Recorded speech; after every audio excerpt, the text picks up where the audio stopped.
আব্বা একটু এদিকে এসো দিনই। কেন? আমি যে এখানে কাজ করতেছি, কাজ দেখতেছি। শোনো একটু, কেন, কি হয়েছে? আইসো। তোমার বড় ছেলে আমার কাছে 20,000 টাকা আছে, তা আমি কি করব? না না, খবরদার, ও টাকা দেবা না। ও টাকা কম চাইছে। ও কি করবে টাকা? আব্বা চাইছে কালকে সন্ধ্যেবেলায়, আমি বলিলাম যে সকালে অফিসে যাওয়ার সময় আব্বার কাছে দিয়ে যাবা না। না, আব্বার কাছে টাকা দেওয়া লাগবে না তো। টাকা কি করবো? আব্বা ওর নাকি বন্যা সব আবাদ ঘাট নষ্ট হয়ে গেছে, তাই এবার নতুন করে আবাদ করবে, সেই জন্যই টাকা চাচ্ছে। হাজার হলেও বড় ভাই মুখ ফুটে চাইয়ে ফেলা হয়েছে, এখন দিই, পরে দরকার হয় তুমি নিয়ে নে। দি আব্বা। না না, দেওয়া দরকার নেই বাপ, তুমি যাও তাড়াতাড়ি অফিসে যাও। আব্বা বড় ভাই মনে হয় অনেক বিপদে আছে, না দিলি হয় কও। না না, অত মায়া দেখানোর দরকার কথা নেই। কই না, ধরো দিন তুমি। আব্বা এখনই কিন্তু দেশে নে। আচ্ছা ঠিক আছে, আমি দিয়ে আসবো না, তুমি ভালোভাবে অফিসে যাও। সে যাচ্ছি, তুমি কিন্তু তাড়াতাড়ি দেশে নে। হুম, আমার ছোট ছেলের এত কষ্টের টাকা বড় ছেলের দেবো? তা হবে না। 5,000 টাকা দিয়ে আসবো, 15,000 টাকা আমার ছোট ছেলে পরে আমি ব্যাগ দিয়ে দেবো। এই মন, বাড়ি আসিস? কি ব্যাপার, বাড়ি কেউ নেই? ইমন? কে?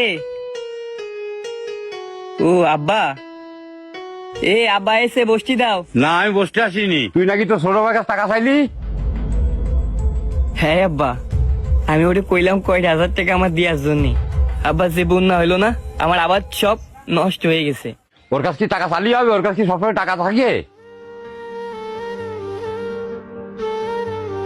না আব্বা, আমি তো ওরে বলিনি যে দিতেই হবে। আমি ওরে কলাম ভাই আবাদ ঘাটে এরকম সমস্যা, তোর কাছে যদি টাকা পয়সা থাকে আমার কয়টা হাজার টাকা দে। ঠিক আছে ঠিক আছে, এবার তো যাওয়ার সময় একটু বুঝে শুনে যাবা। শুধু চালিত হয় না। এনে ধর, তো কোন জায়গাতে 5,000 টাকা হঠাৎ করে এনে দিয়ে গেছে, এটা কাজে লাগা।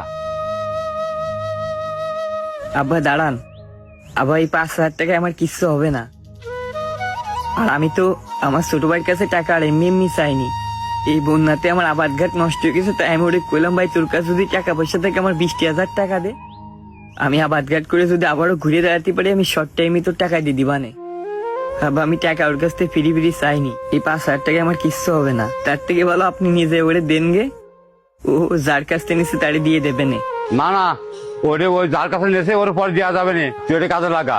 না আব্বা, এই টাকা দিয়ে আমার কিছু হবে না, আপনি নিজে আমার ভাইরে দেন গে, ও যার কাছ থেকে হাওলাত করিস তারে দিয়ে দিতি কন।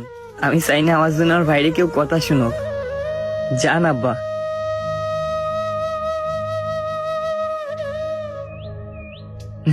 হায় রে, মানুষ বাড়ি ঘর 2 তালা করতেছে আর ভাইয়ের বিপদে 20,000 টাকা দিয়ে সাহায্য করতে পারলো না।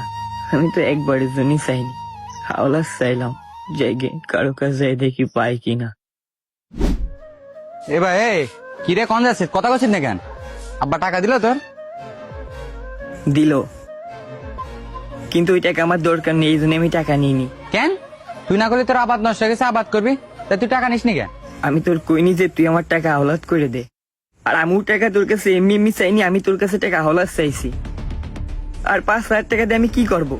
তার চেয়ে ভালো ওই 5,000 টাকা তুই তোর কাছে রেখে দে, যার কাছ থেকে নিছিস তার দিয়ে দিস না। কি 5,000 টাকা আর হাওলাত করে দিচ্ছি মানে? এ ভাই তুই কি পাগল হয়ে গেছিস? পাগল আমি হয়ে যাইনি, আব্বাই তো আইসে করে 5,000 টাকা নাকি তুই দিছিস, তাও আবার নাকি কার কাছ থেকে হাওলাত করে দিছিস। কি আব্বা তোর 5,000 টাকা দিতে গেল, আবার কইছে হাওলাত করে দিতে গেছে? এই লোকটা, ভাই দেখ তুই ভুল বুঝিস না, আমার সাথে চল, টাকা নিচ্ছে না। আয় আয়। খাও খাও শোনা, খাও